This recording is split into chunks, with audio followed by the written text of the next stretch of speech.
My name is Arian Simone.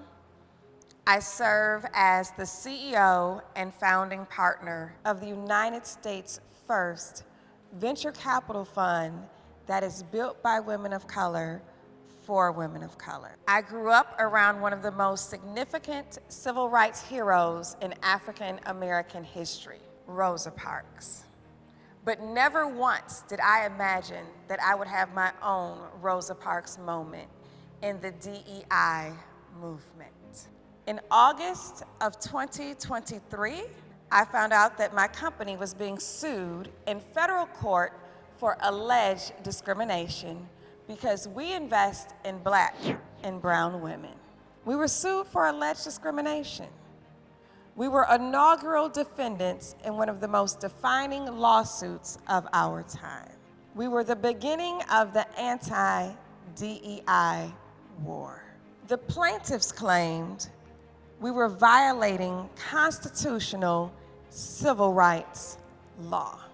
The Civil Rights Act of 1866, Section 1981, a law that was put in place for the formerly enslaved Black people to have the right to enter into contracts the same as white people.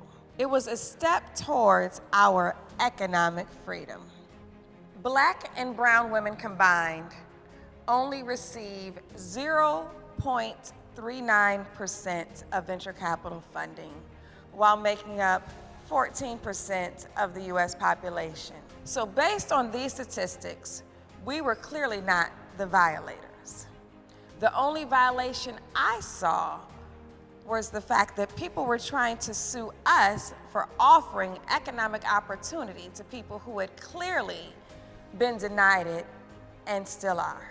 Black women are the fastest entrepreneurial demographic that exists on the planet. Prior to the Fearless Fund, the average fundraise for a Black woman was only $30,000. The Fearless Fund came on the scene cutting 7-figure checks. Then out of nowhere, we were hit with the lawsuits. Litigation is clearly now the economic disruptor. Now let me walk you through the court case. On August 2023, we found out in the news that we were being sued with the federal court case.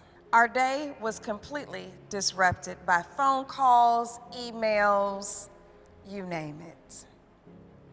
The plaintiffs filed 3 things against our companies. The first thing they filed was a TRO, a temporary restraining order, demanding we shut down all operations by August 17th. The second thing they filed was a preliminary injunction, which in essence means a stop, on one of our grant programs designated for Black women. And the third thing they filed was the court case itself. After a long 13-month legal battle, we were able to get the case permanently dismissed. What they did to Black Wall Street is no different than what they attempted to do to the Fearless Fund. Anything to stop our economic progress. Now let me take you through the industry that I work in, private equity and venture capital, so that you can fully understand how this works. I work in a $62 trillion industry of private equity and venture capital. One of our largest investors are pension funds.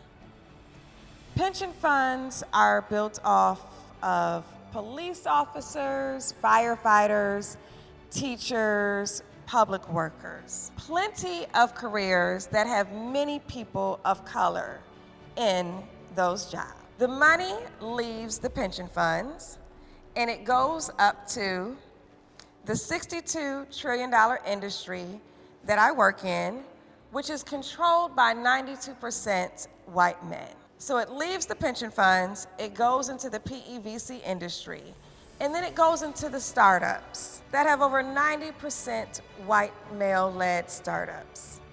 Very rarely does this money make a full circle and go right back into the communities that built this large amount of cash. What we do day to day looks a lot like Shark Tank. People pitch to us requesting investment in exchange for equity, also known as ownership, of their business. This is why I have repeatedly said that if we can diversify the investors, we can diversify the investments.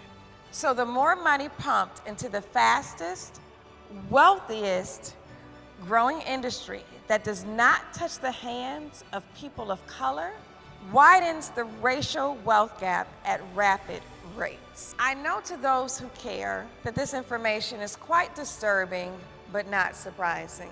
So you're probably asking yourself, what can I do? Well, step one, if you know a public worker, be sure to tell them that they demand that their pension fund allocations go towards the demographic that they come from. Step two, most pension funds are run by municipalities. You want to make sure that your local politicians know that you are demanding that the demographics of the public workers in the pension fund match the demographics of the investments. And step three, share the actions that you have taken on social media, because it takes a collective for all of us to achieve fearless freedom.